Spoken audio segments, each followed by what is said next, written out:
আমি 12 তারিখে 5:30-6টার দিকে আমি জানতে পারলাম সিদ্ধেশ্বরী বয়েজ স্কুল থেকে আমাদের পোলিং এজেন্টরা ভিতর থেকে বারবার আমাকে নক করছিল, এখানে অনিয়ম হচ্ছে, অনেক অনিয়ম হচ্ছে, একটু পারলে এখানে আসেন। আমি তখন দৌড়ে চলে গেলাম, গিয়ে আমি দরজা নক করছি, বারবার নক করছি, অনেকক্ষণ আধা ঘন্টা পরে দরজাটা খুললো, ভিতরে যেতে দিবেন না। তারপরে গেলাম, ওখানে প্রিজাইডিং অফিসার ছিল শামসুল ইসলাম, ইসলামী ব্যাংকের, এবং প্রায় 5-6 জন বিদেশি পর্যবেক্ষক ছিলেন ওই রুমটার মধ্যে। ওখানে কাউন্টিং হচ্ছিল। তখন আমাদের যে ধানের শীষের এজেন্ট তারা বলছিল যে এখানে 25 থেকে 27টা ভোটকে তারা বাতিল করে দিয়েছে, যে ভোটটা ওই যে সাদা জায়গাটা সিমেন্টের জন্য সেগুলোকে বাতিল করে দিয়েছে। কিন্তু আমরা শুনতে, আমি রওনা হওয়ার আগে জানতে পেরেছিলাম যে নির্বাচন কমিশন থেকে ওই ভোটগুলোকে বৈধ করার জন্য রিকোয়েস্ট করা হয়েছে। তখন আমি প্রিজাইডিং অফিসার শামসুল ইসলামকে বললাম যে এই ভোটগুলো তো নির্বাচন কমিশন থেকে বৈধ করার জন্য বলা হয়েছে। উনি বললেন যে আমরা এরকম কোনো নির্দেশনা পাইনি। তখন রিটার্নিং কর্মকর্তা এসে আমার মোবাইলে ফোন দিলেন। আমি তখন বললাম যে ভাই, এখানে তো রিটার্নিং কর্মকর্তা শামসুল ইসলাম, উনি কথা শুনতে চাচ্ছেন না, উনি এগুলোকে মানতে রাজি না। তখন উনি বললেন ওনাকে ফোনটা দেন। আমি ফোনটা সাইফুল ইসলাম, আমি স্পিকারে রেখেছিলাম ফোনটা। আমার স্পিকারে বিদেশি পর্যবেক্ষকরা শুনছিলেন, বিভিন্ন প্রার্থীর এজেন্ডাও শুনতে পাচ্ছিলেন, ধানের শীষের এজেন্ডাও শুনতে পাচ্ছিলেন, এবং ওই কক্ষের ভিতরে যারা ছিলেন সবাই স্পষ্ট শুনতে পাচ্ছিলেন যে স্পিকারের রিটার্নিং কর্মকর্তা বলছিলেন যে নির্বাচন কমিশন থেকে নির্দেশনা এসেছে এই ধরনের ভোটগুলোকে বৈধ করে দিতে। এখন এটা বাস্তবায়ন করবেন কি না করবেন সেটা সম্পূর্ণ আপনার ব্যাপার। তারপর উনি ফোনটা রেখে দিলেন। সেই শামসুল ইসলাম বললেন যে আমি এটা মানতে রাজি না।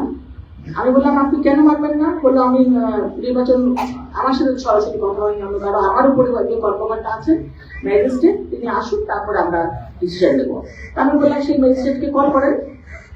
উনি অনেকবার কল করবার আসছেন। তারপর অনেকক্ষণ পরে সেই একজন মহিলা আসলেন ম্যাজিস্ট্রেট। উনি এসে, ওনার নামটা আমার ঠিক খেয়াল নেই, সাম আফরোজা হবে, উনি এসে বললেন যে না, এই ভোটগুলো সব বৈধ হবে, বৈধ করে দেন। কিন্তু তারপরে ওই শামসুল ইসলাম কিন্তু বললেন যে না, এই ভোট, উনি ওনার সাথে তর্কাতর্কি করলেন, মানে বললেন যে বৈধ হবে না। কিছুক্ষণ পরে ওই ম্যাজিস্ট্রেট তখন বললেন যে আমার আরেকটা জায়গায় একটা অনিয়ম হচ্ছে, আমি ওখানে একটু চলে যাই। তখন আমি বললাম যে আপনি এই জিনিসটা মানে সলিউশন না করে আপনি চলে যাচ্ছেন, তাহলে এটা কি হবে? তখন উনি বললেন যে আমি কিছুক্ষণ পরে আবার আসছি।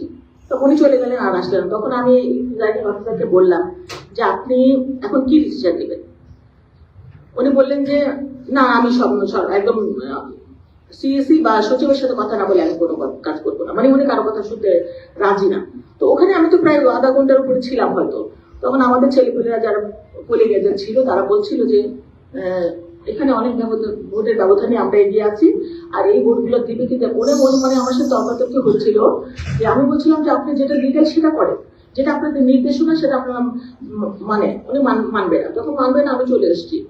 ওখানে কিন্তু একটা ভোটও ওরা বৈধ করে নাই, 25 থেকে 27টা ভোট। এবং আমার কাছে তারপরে 7:30-8টার দিকে ফোন আসছিল আমাদের পোলিং এজেন্টদের যে আমাদেরকে এখন জোর করে বের করে দিচ্ছে, লাইট অফ করে দিয়েছে, সিগনেচার নিয়ে নিয়েছে, আমাদের এখন আর কিছু করার নাই। এই সাইফুল ইসলাম সবাইকে তারপরে বের করে দিয়েছে, লাইট অফ করে দিয়েছে, এবং একটা ভোটও ওখানে বৈধ হয় নাই। তো যেটা সোশ্যাল মিডিয়ায় ছড়াচ্ছে যে আমি যাওয়ার পর ভোটগুলো বৈধ হয়েছে আর তারপরে মির্জা আব্বাস নির্বাচিত হয়েছে, এটা ঠিক নয়। আমি মানে ভেবেছিলাম না, মানে এটা নিয়ে যে আপনাদের সাথে কথা বলতে হবে, এটা আমি আশা করি নাই। কিন্তু কালকে যখন আমি ওই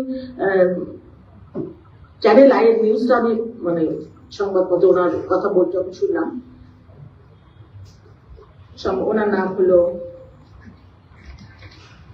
ইত্তেফাকের সাংবাদিক সালেউদ্দিন ভাই, উনি বলছিলেন যে আমি গিয়েছি এবং আমি যাওয়ার পরে ভোটগুলো বৈধ হয়েছে, তাহলে অন্য জায়গায় ভোট কেন বৈধ হবে না, এবং আমি গিয়েছি, এটা রাইট আছে, এটা উনি বলছিলেন যে উনি গিয়েছে, ওটাও ঠিক আছে, এবং ভোটগুলো বৈধ হওয়া দরকার, এটাও ঠিক আছে। তো কথা হচ্ছে যে এখানে যদি বৈধ হয় তাহলে ওখানে হবে না কেন? তো ভাই আমি যেটা বলতে চাচ্ছি, কোনো ভোটই ওখানে বৈধ করে নাই।